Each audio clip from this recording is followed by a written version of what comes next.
আসসালামু আলাইকুম সবাইকে, চলে এসেছি আরেকটা ব্লগ নিয়ে। আজকের দিনটা দেখে মনে হচ্ছে একটু শীতকাল শীতকাল ভাইব এসেছে। আজকে আমাদের বাসায় মেহমান আসবে, আর এই যে বাসার হাল একেবারেই নাজেহাল।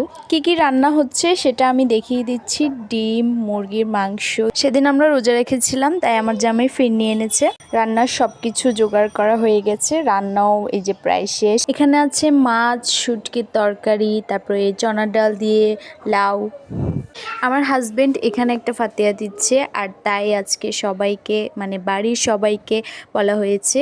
রান্নার ফাঁকে আমাদের চনাটাও হয়ে যাচ্ছে। আজকে সবগুলো রান্না কিন্তু আমার ননদিনী করছে, আমি আর আমার শাশুড়ি ওকে হেল্প করছি।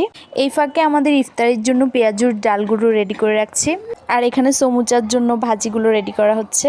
ডিমটাও ভেজে রাখা হয়েছে, আর এই যে আমার চনাটাও রেডি। মেহমানদের জন্য নুডলস ভাজা হয়েছে, সাথে সমুচা। এখন চলছে খাওয়া দাওয়ার পর্ব। আজকের মতো এই পর্যন্তই, বিদায়।